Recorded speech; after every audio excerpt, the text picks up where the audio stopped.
Bonjour chers amis, frères et sœurs, amis. Nous allons continuer sur cet enseignement sur la prière. Nous avons vu dans le chapitre 11 de l'évangile de Luc tout cet enseignement sur la prière et comment prier. Amen.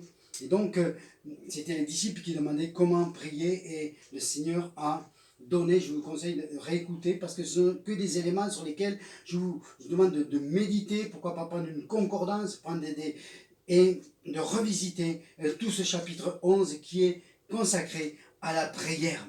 Et il nous est demandé de persévérer à travers le passage, demander, chercher, frapper. Il est aussi conseillé de demander le Saint-Esprit, parce que sans le Saint-Esprit, nous ne pouvons rien faire. Ensuite, nous avons ce temps de prière, de foi et de combat pour chasser les démons, guérir les malades, et surtout, pour celui qui a été délivré, faire le plein de la présence de Dieu et de rester un homme et une femme libres. Amen. Voilà tout l'enseignement que nous apporte ce chapitre 11 de l'évangile de Luc. Aujourd'hui, nous allons voir un autre enseignement sur la prière dans l'évangile de Luc, fin chapitre 17 et début chapitre 18. Nous devons lier ces deux chapitres afin de comprendre de quelle prière il s'agit. Ça n'a rien à voir avec le chapitre 11. Souvent nous mélangeons les deux alors que les deux n'ont rien à voir. Le chapitre 11 c'est la marche normale du chrétien. Or le chapitre 18 c'est la prière des élus, des chrétiens du temps de la fin. Amen, qui crie jour et nuit.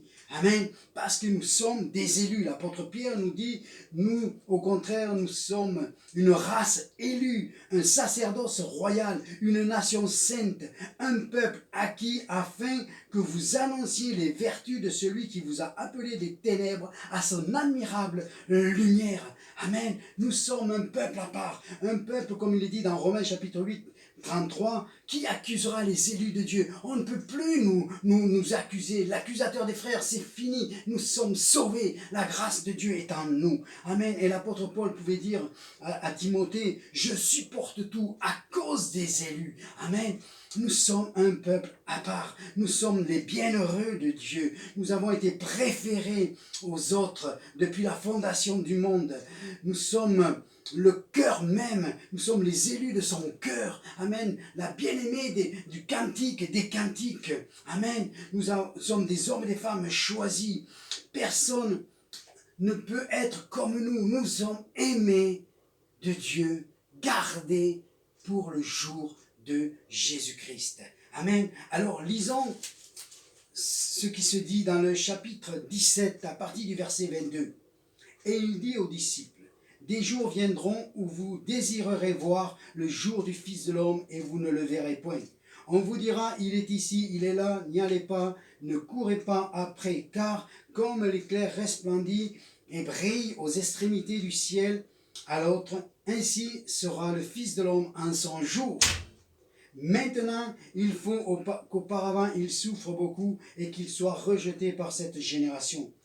Ce qui arriva du temps de Noé arrivera même au jour du Fils de l'homme. Les hommes mangeaient, buvaient, se mariaient et mariaient leurs enfants jusqu'au jour où Noé entra dans l'arche. Le déluge vint et les fit tous périr. Ce qui arriva du temps de Lot arrivera pareillement. Les hommes mangeaient, buvaient, achetaient, vendaient, plantaient, bâtissaient. Mais au jour où Lot sortit de Sodome, une pluie de feu et de soufre tomba du ciel et les fils tous périrent. Remarquez bien que dans toute cette liste, il n'est plus question de mariage à la fin. Et c'est ce que nous voyons. Nous avons le monde qui vit entièrement dans la fornication.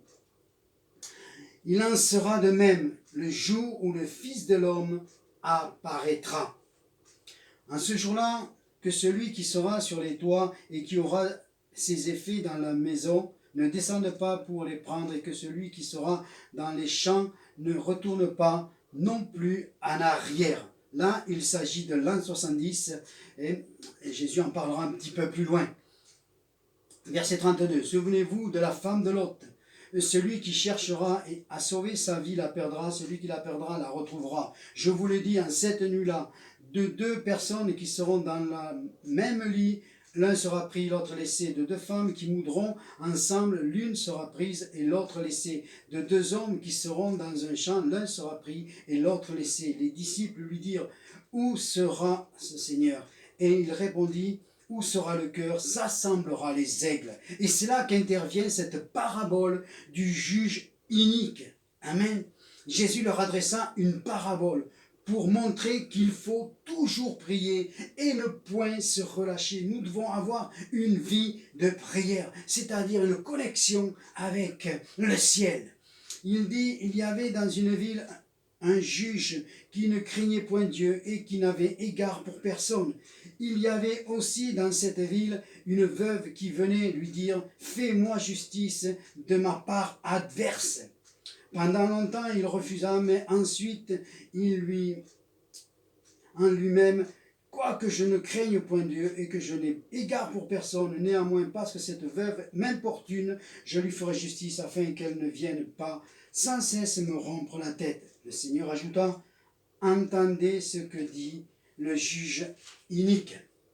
Et Dieu ne fera-t-il pas justice à ses élus qui crient à lui jour et nuit, et pas tardera-t-il à leur égard? Je vous le dis, il leur fera promptement justice. Mais quand le Fils de l'homme viendra, trouvera-t-il la foi sur la terre? Je relis ce verset 8. Je vous le dis, il leur fera promptement justice. Mais quand le Fils de l'homme viendra, trouvera-t-il la foi sur la terre? Amen.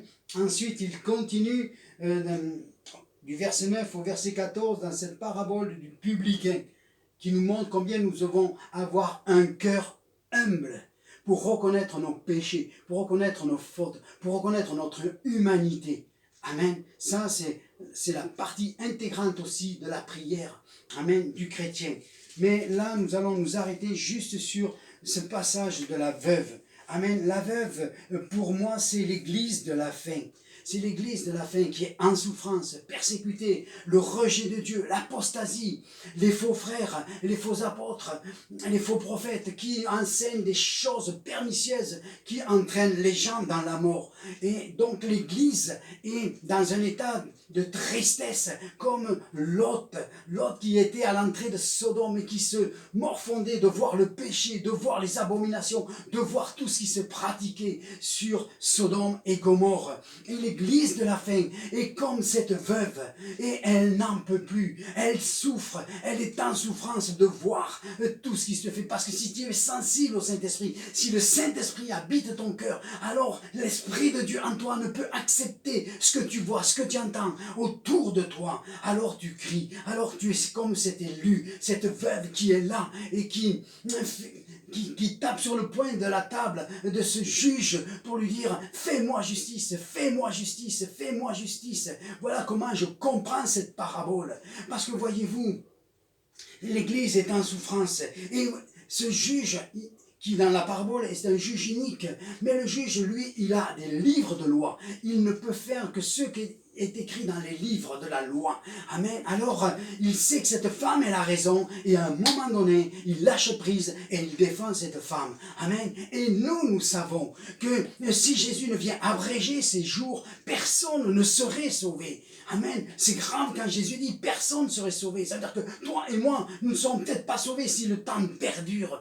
Hein? Alors nous crions, viens Seigneur Jésus. L'Esprit et l'épouse disent, viens Seigneur Jésus. Et viens abréger sur cette terre tout ce qui est fait. Tu as dit que tout ce qui a été accompli sur cette terre, tout ce qui a été écrit va s'accomplir. Alors viens Seigneur Jésus, viens Seigneur Jésus, viens Seigneur Jésus. Et là, l'époux va répondre, mais il va laisser place au juge qui, lui, va s'occuper alors du reste des habitants de la terre qui avaient le cœur incrédule, le cœur serré contre Dieu et qui ne voulaient pas marcher dans la vérité et reconnaître la vérité du Créateur. Amen.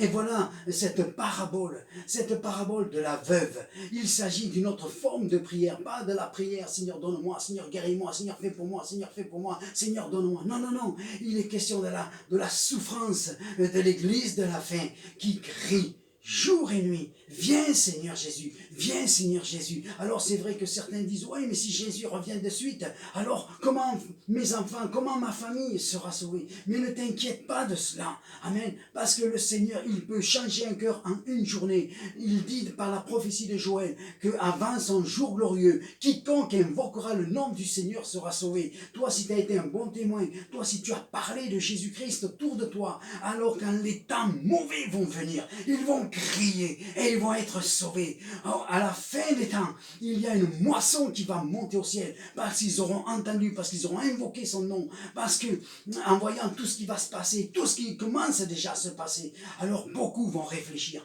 beaucoup sont en train de réfléchir et je le crois de tout mon cœur. Mais les élus doivent continuer à prier. Viens Seigneur Jésus, viens abréger. Trouverai-je la foi sur la terre?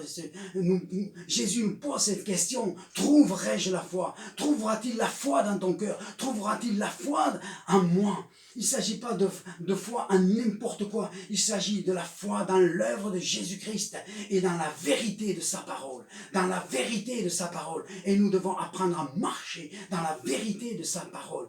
Tout nous a été donné par grâce. Il nous a purifiés, sanctifiés. Pas pour que nous fassions n'importe quoi. Que nous puissions être dans une permissivité sans calcul. Non, nous marchons dans la voie sainte. Il est le chemin, la vérité et la vie. Et nous le suivons. Et nous crions, viens Seigneur Jésus, mettre un terme à ce carnage sur cette terre.